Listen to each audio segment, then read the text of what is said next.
Hello students, welcome back to my channel. कैसे हो आप सब? उम्मीद करती हूँ बेटा सभी अच्छे होंगे ना, अपना ख्याल भी रख रहे होंगे। तो बेटा आज का जो हमारा टॉपिक है वो है योग निद्रा। ठीक है, तो इसके बारे में जानेंगे। इसके बाद 2-3 वीडियोस और आएंगे और फिर ये आपकी यूनिट कंप्लीट हो जाएगी। ठीक है, हो सके तो आज भी हो जाए और नहीं तो कल तक तो कंप्लीट हो ही जाएगी। ठीक है, तो चलिए बेटा स्टार्ट करते हैं। टॉपिक का नाम है योग निद्रा। अब ये योग निद्रा क्या है बेटा? योग निद्रा मीन्स स्लीप विद अवेयरनेस। ठीक है, तो योग निद्रा एक तरीके की स्लीप है या रेस्ट पोजीशन है विद अवेयरनेस। ठीक है, ये इंपॉर्टेंट वर्ड है इसमें। योग निद्रा is a state of mind between wakefulness and dream. ठीक है, तो योग निद्रा जो है बेटा वो एक स्टेट है माइंड के बिटवीन वेकफुलनेस और ड्रीम। ठीक है, जब ड्रीम लेते हो या फिर वेकफुलनेस मतलब कि जागरूक करते हो एक तरीके से, उनके बीच की ये एक स्टेट है। ठीक है, माइंड की। In normal sleep we sleep without awareness. तो जब हम नॉर्मल स्लीप करते तो बेटा हम अवेयर नहीं होते उसमें। ठीक है, बट इन योग निद्रा वी स्लीप विद अवेयरनेस। हम इस टाइम पर अवेयर होते हैं।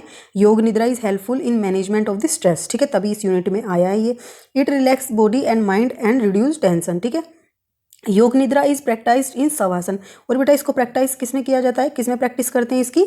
शवासन में, जो कि ये दिखा हुआ है। ठीक है, अब it consist of body awareness and breath awareness. ठीक है, तो इसमें हम क्या करते हैं, अपनी बॉडी की अवेयरनेस मतलब कि होती है हमें, और इसमें ब्रेथ अवेयरनेस होती है। ठीक है, तो ये क्वेश्चन बन सकता है कि योग निद्रा के अंदर किस किस तरीके की अवेयरनेस होती है? बॉडी अवेयरनेस होती है और एक ब्रेथ अवेयरनेस होती है। ठीक है, और ये किस आसन में की जाती है? शवासन में की जाती है। और योग निद्रा है क्या बेटा? Sleep with awareness. ठीक है, तो ये 4-5 क्वेश्चन इसमें ईजिली बन सकते हैं। The awareness is rotated in the quick succession through all the parts of the body. ठीक है, तो बेटा जो ये योग निद्रा है इसमें अवेयरनेस होती है जो वो मतलब क्विकली रोटेट करती है पूरे बॉडी में। जैसे कि हम एक पार्ट से स्टार्ट करते हैं, धीरे धीरे धीरे धीरे सबको रिलैक्स करते जाते हैं, फुल कर देते हैं, फिर उस पार्ट को फिर मतलब जब पूरी बॉडी का हो जाता है तो फिर से स्टार्ट कर सकते हैं। तो ये क्विक सक्सेशन होता है। ठीक है, लगातार एक चीज़ एक के बाद एक, ये कह सकते हैं। सक्सेशन का मतलब होता है लगातार एक, 1 by 1। ठीक है, तो इस तरीके से हम अवेयर करते हैं, रोटेट करते रहते हैं, फिर उसको जब कंप्लीट हो जाता है तो ओके।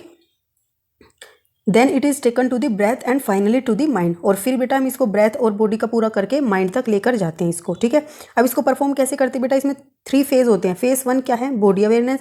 सेकंड फेज क्या है बेटा इसका? Breath awareness. और थर्ड फेज होता है कम बैक, वापस से आ जाना ओरिजिनल पोजिशन में। ठीक है, तो बॉडी अवेयरनेस के अंदर बेटा सेम है ये चीज़ें, मैं एक बता देती हूँ। सबसे पहले क्या करते हैं, जैसे आपने एक लेग लिया, राइट लेग। ठीक है, तो अपने राइट लेग के फर्स्ट टो को, जो बड़ा होता है, ठीक है, उसको रिलैक्स किया पहले। ठीक है, और ये इसमें इतनी सारी डॉट इसलिए आई है कि रिलैक्स करना है। ठीक है, इस तरीके से माइंड में सोचना है इतनी देर तक, इतने धीरे से बोल के कि रिलैक्स कर रहे हैं हम उसको। ठीक है, अपनी बॉडी पार्ट को। तो फर्स्ट टो को किया, फिर सेकंड टो को किया, फिर थर्ड को, फोर्थ को, फिफ्थ को। ठीक है, और फिर पूरे तलवे को किया, फिर हील को किया मतलब एडियो को किया, फिर टखनों को किया, उसके बाद जो काफ मसल्स होती हैं उनको किया। ठीक है, फिर घुटनों को किया, फिर थाइज को किया, फिर राइट हिप को किया। सिमिलरली लेफ्ट के साथ करना है, फिर ऐसे हैंड्स के साथ करना है। ठीक है, फिर बैक के साथ करना है, फिर नेक के साथ। तो ये सारी चीज़ें बताई गई हैं, इस तरीके से एक एक पार्ट को हमें करना। फिर फेस को, फिर माइंड को, इस तरीके से करेंगे और फिर पूरी बॉडी रिलैक्स हो जाएगी। ठीक है, उसको कुछ देर के लिए रिलैक्स करना है होल बॉडी को। तो ये तो थी बेटा बॉडी रिलैक्सेशन फर्स्ट फेज में। अब सेकंड फेज में क्या है? Breath awareness. तो ब्रेथ अवेयरनेस में क्या है? Now focus your attention on the breath.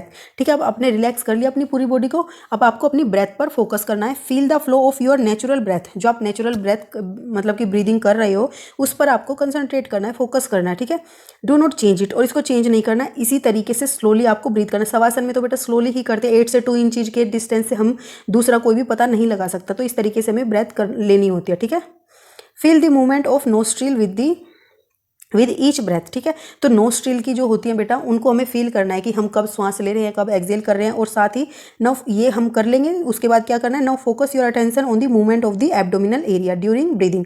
ठीक है, तो ब्रीदिंग के टाइम पे पहले अपने नोस्ट्रिल की तरफ फोकस किया कि कब एक्सेल इनहेल कर रहे हैं। उसके बाद बेटा आपको क्या करना है?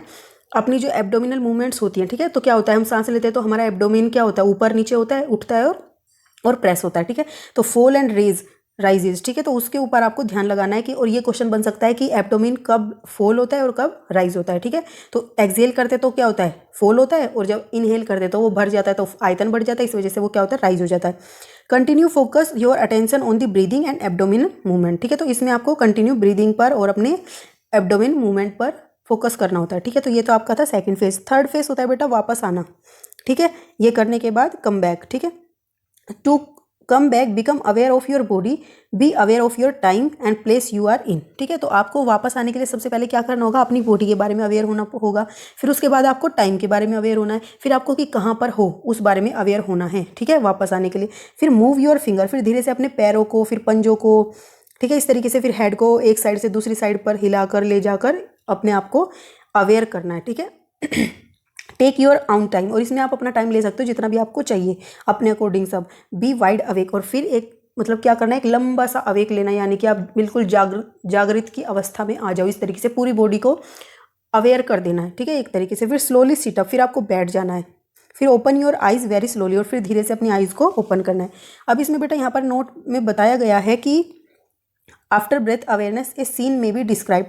तो जैसे अब 2 फेज हुए थे, 2 फेज के बाद ये 3rd फेज जो होता है कम बैक, उस पोजीशन में आने से पहले बेटा एक और चीज़ की जा सकती है। जब हम क्या कर रहे होते हैं, ब्रेथ अवेयरनेस कर रहे होते हैं या बॉडी अवेयरनेस, तो उस टाइम पर कोई भी जो प्रैक्टिशनर होते हैं उनको कुछ ना कुछ सोचने के बारे में बोला जाता है, किसी ना किसी चीज़ के बारे में, कोई भी टॉपिक हो सकता है, वो कुछ भी सोच सकते हैं जो भी उनके दिमाग में आए, कि फ्लोटिंग इन द स्विमिंग, कि वो तैर रहे हैं या वो बैठे हैं गार्डन में, ठीक है, या बर्निंग कैंडल्स हैं उनके सामने, या बर्ड चहचहा रही हैं, माउंटेन्स हैं, या फ्लावर्स हैं, ठीक है, राइजिंग सन, उगता हुआ सूरज है, सॉन्ग है, इस तरीके से कोई भी नाम दे दिया जाएगा, उसके बारे में फिर उनको सोचना है। और फिर जब वो आते हैं इसके बारे में थिंकिंग करते, फील करते हैं और इमोशनल लेवल तक चले जाते हैं। ठीक है, फिर क्या किया जाता है, after this A resolve also can be made. ठीक है, तो बेटा जब वो ये सारी चीज़ें सोच लेते हैं, उनको एक टॉपिक बता दिया जाता है उस पर सोचने के लिए, तो जब वो इस बारे में सोच लेते हैं, फील कर लेते हैं, ठीक है, और इमोशनल लेवल एक क्रिएट कर लेते हैं उसके बारे में, तो फिर उनको एक रिजोल्व बनाने को बोला जाता है। For making a resolve before the stage of body awareness, तो बॉडी अवेयरनेस की स्टेज से पहले the person is asked to think about the resolve which she or he want to pursue. तो उनको पहले ही, ठीक है, बॉडी अवेयरनेस से पहले ही पूछा जाता है कि वो किस चीज़ को परस्यू करना चाहते हैं। ठीक है, तो now that resolve is repeated 3 times, और फिर उसको क्या किया जाता है, 3 टाइम्स रिपीट किया जाता है। After this the person is asked to come back by the following this step as mentioned in the come back phase. ठीक है, फिर इनको जो 3rd फेज में बताए गए थे उनको फॉलो करके उनको वापस से कम बैक स्टेज में आना है। ठीक है, तो ये तो था बेटा नोट।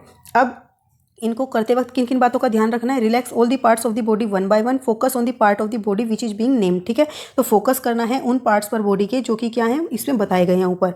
ठीक है, और 1 बाय 1 सभी पार्ट्स को रिलैक्स करना है। फॉलो द इंस्ट्रक्शन प्रॉपर्ली, और इंस्ट्रक्शन को प्रॉपर्ली फॉलो करना है जो बताई गई है। Do not tense the muscles of the body और डू नॉट स्लीप। ठीक है, टेंस नहीं करना है किसी भी मसल्स को, रिलैक्स करना है और स्लीप नहीं करना है, क्योंकि ये क्या है, स्लीप विद अवेयरनेस। अब बेनिफिट्स क्या है बेटा इसके, it reduce the anxiety and tension, it activate parasympathetic system, ठीक है, and thereby help in management of the stress related problems. तो बेटा जो पैरासिम्पैथेटिक जो होता है सिस्टम, जैसे नर्वस सिस्टम है, तो उसको 3 पार्ट्स में डिवाइड किया गया है। साइंस का टॉपिक है आपका ये, तो कौन कौन से थे वो, पैरासिम्पैथेटिक है एक, तो एक सिंपैथेटिक है, ठीक है, और एक क्या है, ऑटोनोमस। ठीक है, तो इनमें से जो पैरासिम्पैथेटिक सिस्टम होता है ये क्या करता है, बॉडी और माइंड को रिलैक्स करने का काम करता है और एंग्जाइटी और टेंशन को भी दूर करने का काम करता है। ठीक है, तो ये एक्टिवेट होता है इस वाले आसन से। It reduce bodily tension and relax whole the body. ठीक है, और ये क्या करता है, पूरी बॉडी को रिलैक्स करता है। ठीक है, it help to reduce blood pressure. Limitation क्या बेटा इसकी, in case of depression this practice should not be, मतलब कि this practice should be avoided. तो जब जिसको डिप्रेशन का शिकार होते हैं उनको ये प्रैक्टिस नहीं करनी चाहिए, उनको अवॉइड करनी चाहिए। ठीक है, और ऐसे ही शवासन में भी था। अब ये मेडिटेशन वाली है बेटा, जो ये मैं पहले से ही करवा चुकी हूँ यूनिट 2 में, उसके लिए अलग से वीडियो आप वहाँ से देख सकते हो। ठीक है, जो योगा फॉर हेल्थी लिविंग है उसको हम अपनी नेक्स्ट वीडियो में करेंगे। तो तब तक के लिए ऐसे ही हंसते रहिए, मुस्कुराते रहिए, पढ़ते रहिए, आगे बढ़ते रहिए। Thank you.